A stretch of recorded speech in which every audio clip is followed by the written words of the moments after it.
오늘은 1976년에 태어난 조혜진 작가의 단편소설 유리에 대해 생각해 보겠습니다. 주인공 여자는 30대 중반의 대학 강사로 소녀 시절 또래 남자아이들에게 성폭행을 당한 기억 때문에 평생 고통을 받고 있습니다. 작가는 작품 속에서 다음과 같은 문장을 남깁니다. 자신이 깨지지 않으려면 상대를 깨뜨려야 하는 유리도시. 이 문장을 읽고 나는 주인공이 가해자들에게 복수하는 장면을 기대했습니다. 그러나 그녀는 성폭행을 당했던 과거의 학교 뒤편에 있는 소각장으로 찾아갑니다. 소설의 마지막 장면은 이러합니다. 그녀에게는 방금 갈 곳이 생겼다. 이번엔 도망가지 않고 그 모든 장면이 산산조각 날 때까지 버텨볼 생각이었다. 도망가서도 포기해서도 안 된다. 단 한순간의 망설임도 없이 벽돌을 휘둘러야만 이 장면 속의 여자아이는 완벽하게 망각될 수 있을 것이다. 벽돌을 쥐인 그녀의 두 손이 바들바들 떨리고 있었다. 어서 빨리 이 도시를 빠져나가 어딘가에 전화를 걸고 싶지만 어쩐지 이곳은 입구도 출구도 없는 밀폐된 유리알 속 같다. 결국 주인공은 과거의 상처에서 벗어나지 못하고 그 기억 속에 갇히고 맙니다. 그녀는 자신이 전문가의 도움을 받아야 하는 환자라는 것을 인식하는 것 같지만 병원을 찾지 않습니다. 주위 사람들도 그녀가 겪는 심리적 고통을 알지 못해 도움을 줄 수 없습니다. 나는 이 소설의 주인공처럼 우리 주변에도 자신의 트라우마를 숨기고 사는 사람들이 많을 것이라고 생각합니다. 그들이 적절한 치료를 받지 않는다면 그들 자신뿐만 아니라 주변 사람들에게도 불행한 결과를 초래할 수 있습니다. 상처는 깨어진 유리와 같고 깨어진 유리는 날카로운 칼처럼 주변 사람들에게 또 다른 상처를 줄 수 있습니다. 어느 날 그녀는 자신보다 나이가 10살 정도 아래인 남학생의 유혹을 받습니다. 이후 그녀는 트라우마로 인한 고통에도 불구하고 사제지간이라는 점을 망각한 채 깊은 생각 없이 제자와 함께 모텔로 향합니다.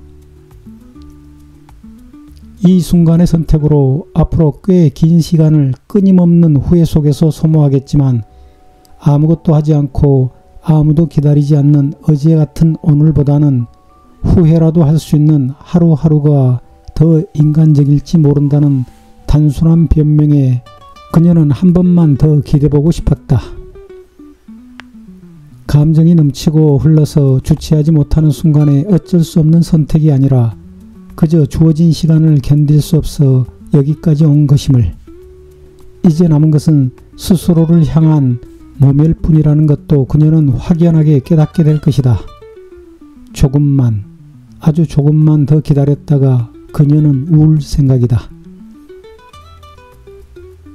돌이켜보니 세상은 늘 상처의 가능성이 내재되어 있는 유리일 뿐이었다. 상처가 남아있는 한 완벽한 망각은 불가능했다. 작가 조혜진은 완벽한 망각은 불가능하다고 표현했지만 나는 다른 생각을 합니다. 시간이 지나면 기억은 변형되거나 조작될 수 있으며 많은 사람들은 힘들었던 기억을 긍정적으로 재해석하기도 합니다. 특히 좋은 영화나 소설에 몰입하며 사색하는 습관을 들인다면 부정적인 기억을 긍정적인 경험으로 바꿀 수 있다고 나는 생각합니다. 소설 속에서 여자 강사와 대학생 제자는 다행히 오래 사귀지 않고 헤어집니다. 방금 나는 그들의 짧은 사귐을 다행이라고 말했습니다. 왜냐하면 주인공이 치료받지 않은 상태에서 두 사람의 관계가 깊어진다면 서로에게 더 큰 상처를 남겼을 가능성이 높기 때문입니다. 주인공은 남학생 제자와 헤어진 뒤에도 소통할 친구를 찾지 못해 외로움에 빠집니다. 조개 껍질이 고독 속에서 단단해지는 소리. 당연한 일이겠지만 그곳 사람들은 서로에게 마음을 여는 일이 드물었고 그 누구와도 진심을 나누려 하지 않았으며 가벼운 신체적 접촉도 삼갔다. 단 한 번의 인간적인 교류로도 불필요한 충동이 생길 수 있었고, 불필요한 충동은 때때로 되돌릴 수 없는 파멸로 이어지기도 한다는 걸 그들은 알고 있었던 것이다. 트라우마는 예상하지 못한 충격적인 경험이 개인에게 심리적 충격을 주어 발생한다고 합니다. 하지만 아무리 커다란 충격이라 할지라도 두 번째 경험은 첫 번째보다 덜 충격적일 수 있습니다. 그래서 다양한 상황을 미리 상상하거나 간접 경험을 통해 심리적으로 대비하는 것이 좋겠다는 생각을 합니다.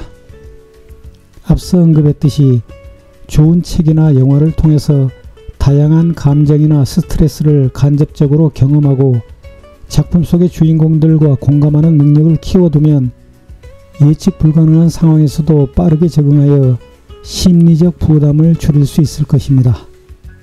그렇게 한다면 트라우마로 이어질 수 있는 정신적 충격을 어느 정도 예방할 수 있을 것이라고 나는 생각합니다. 만약 트라우마를 예방하지 못했다면 지체하지 말고 치료받아야 합니다. 병은 소문내는 것이라고 하였듯이 당당하고 솔직하게 자신의 상태를 드러내고 주위 사람들의 이해와 도움을 받아야 합니다. 그렇게 트라우마를 극복하면 더 성숙한 사람이 될 것입니다.